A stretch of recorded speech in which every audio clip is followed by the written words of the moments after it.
Hello, today's reading is in the book of Leviticus, chapters 14 and 15, starting in chapter 14. The Lord spoke to Moses, saying, "This shall be the law of the leprous person for the day of his cleansing. He shall be brought to the priest, and the priest shall go out of the camp, and the priest shall look. Then, if the case of leprous disease is healed in the leprous person, the priest shall command them to take for him who is to be cleansed 2 live clean birds and cedar wood and scarlet yarn and hyssop. And the priest shall command them to kill one of the birds in the earthenware vessel over fresh water. He shall take the live bird with the cedar wood and the scarlet yarn and the hyssop, and dip them and the live bird into the blood of the bird that was killed over the fresh water. And he shall sprinkle it 7 times on him who is to be cleansed of the leprous disease. Then he shall pronounce him clean, and shall let the living bird go into the open field. And he who is to be cleansed shall wash his clothes and shave off all his hair and bathe himself in the water, and he shall be cleaned. And after that he may come into the camp, but live outside his tent 7 days. And on the 7th day he shall shave off all of his hair from his head and his beard and his eyebrows, and shall shave off all his hair, and then he shall wash the clothes and bathe his body in the water, and he shall be clean. And on the 8th day he shall take 2 male lambs without blemish, and 1 ewe lamb a year old without blemish, and a grain offering of 3/10 of an ephah of fine flour mixed with oil, and 1 log of oil. And the priest who cleanses him shall set the man who is to be cleansed and these things before the Lord at the entrance of the tent of meeting.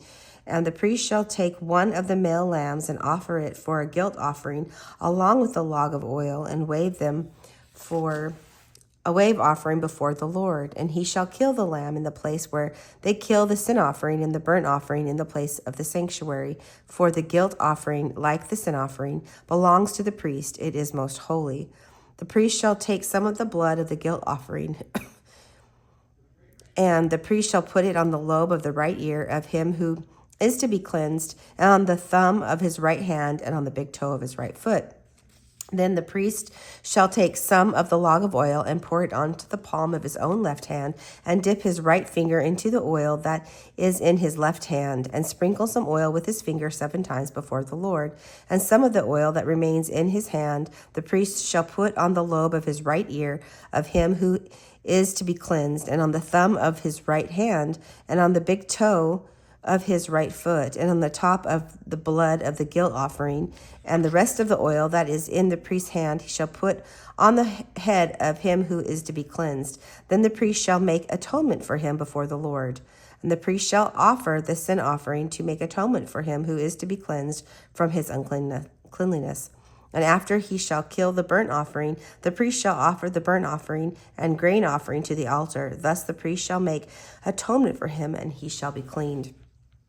But if he is poor and cannot afford so much, then he shall take 1 male lamb for a guilt offering to be waved, to make atonement for him, and 1/10 of an ephah of fine flour mixed with oil for a grain offering, and a log of oil.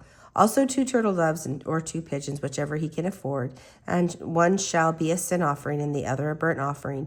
And on the 8th day he shall bring them bring them for his cleansing to the priest, to the entrance of the tent of meetings before the Lord. And the priest shall take the lamb of the guilt offering and the log of oil, and the priest shall wave them for a wave offering before the Lord. And he shall kill the lamb of the guilt offering. And the priest shall take some of the blood of the guilt offering and put it on the lobe of the right ear for him who is to be cleansed, and on the thumb of his right hand, and on the big toe of his right foot. And the priest shall pour some of the oil into the palm of his own left hand, and shall sprinkle with his right finger some of the oil that is in his left hand 7 times before the Lord. And the priest shall put some of the oil that is in his hand on the lobe of his right ear, the ear of him who is to be cleansed, and on the thumb of his right hand, and on the big toe of his right foot, in the place where the blood of the guilt offering was put.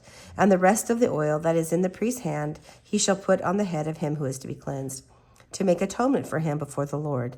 And he shall offer of the turtle doves or pigeons, whichever he can afford, 1 for a sin offering and the other for a burnt offering, along with a grain offering. And the priest shall make atonement before the Lord for him who is to be cleansed. This is the law for him in whom is a case of leprous disease, who cannot afford the offerings for his cleansing.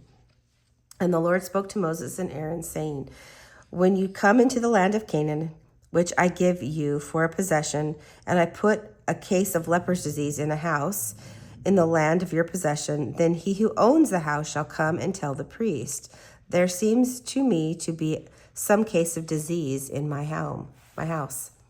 Then the priest shall command that they empty the house before the priest goes to examine the disease, lest all that is in the house be declared unclean. And afterward the priest shall go in to see the house, and he shall examine the disease. And if the disease is in the walls of the house with greenish or reddish spots, and if it appears to be deeper than the surface, and the priest shall go out of the house to the door of the house and shut up the house 7 days. And the priest shall come again on the 7th day and look. And if the disease has spread in the walls of the house, then the priest shall command that they take out the stones in which is the disease, and throw them into an unclean place outside the city. And he shall have the inside of the house scraped all around, and the plaster that they scrape off they shall pour out in an unclean place outside the city. Then they shall take these stones, take other stones, and put them in place of the stones, and he shall take other plaster and plaster the house. If the disease breaks out again in the house, after he has taken out the stones and scraped the house and plastered it, then the priest shall go and look, and if the disease has spread in the house, it is a persistent leprous disease in the house. It is unclean. And he shall break down the house, its stones and its timbers, and all the plaster of the house, and he shall carry them out of the city to an unclean place.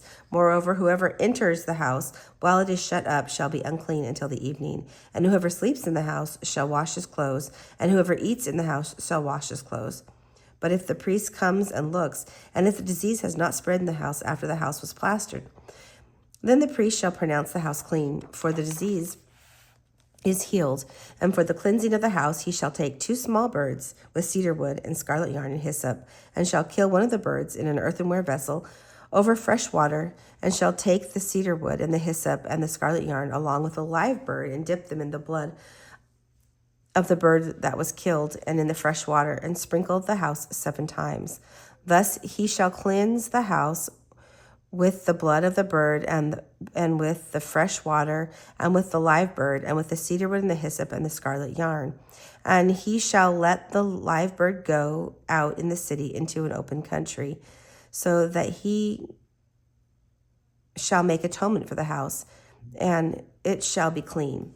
This is the law for any case of leprous disease, for an itch, for a leprous disease in a garment or in a house, and for a swelling or an eruption or a spot, to show when it is unclean and when it is clean. This is the law for leprous disease. Chapter 15. The Lord spoke to Moses and Aaron, saying, speak to the people of Israel, and say to them, when any man has a discharge from his body, his discharge is unclean. And this is the law of his uncleanness for the discharge, whether his body runs with the discharge or his body is blocked up by the discharge. It is his uncleanliness. Every bed on which the one with the discharge lies shall be unclean, and everything on which he sits shall be unclean. And anyone who touches his bed shall wash his clothes and bathe himself in water and be unclean until the evening.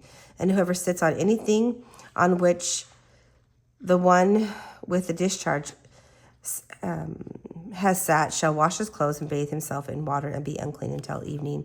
And whoever touches the body of the one with the discharge shall wash his clothes and bathe himself in water and be unclean until evening. And if the one with the discharge spits on someone who is clean, then he shall wash his clothes and bathe himself in water and be unclean until evening. And any saddle on which the one with the discharge rides shall be unclean. And whoever touches anything that was under him shall be unclean until the evening. And whoever carries such things shall wash his clothes and bathe himself in the water and be unclean until evening. Anyone whom the one with the discharge touches without having rinsed his hands in water shall wash his clothes and bathe himself in water and be unclean until evening. And the earthenware vessel that the one with the discharge touches shall be broken, and Every vessel of wood shall be rinsed in water.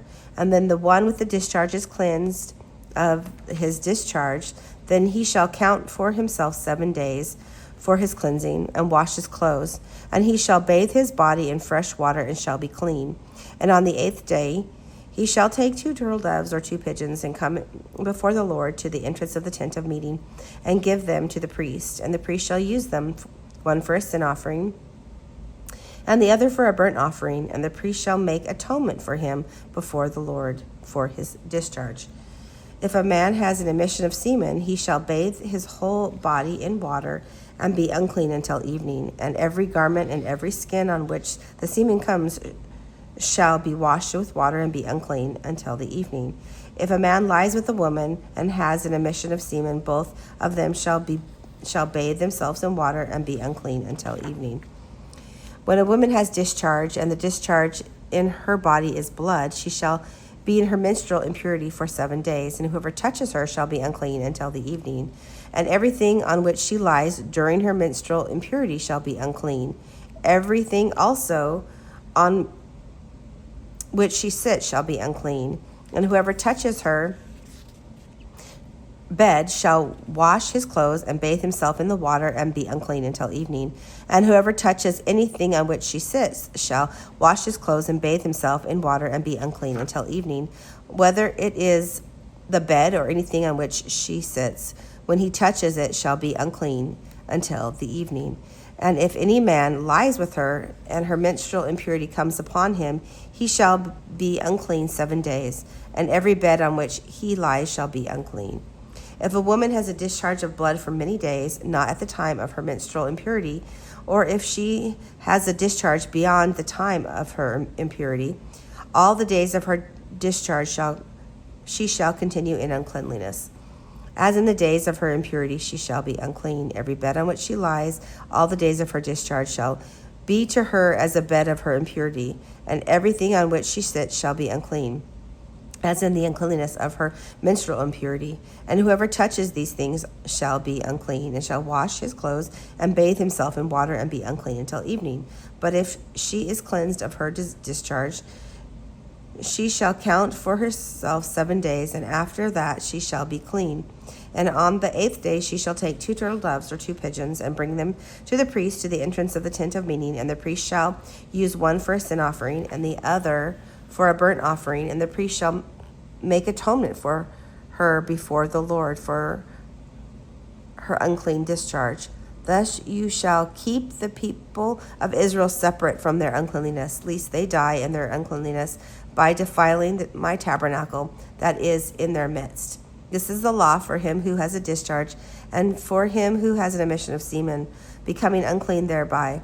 Also for her who is unwell with her menstrual impurity, that is, for anyone male or female who has a discharge, and for the male who lies with the woman who is unclean.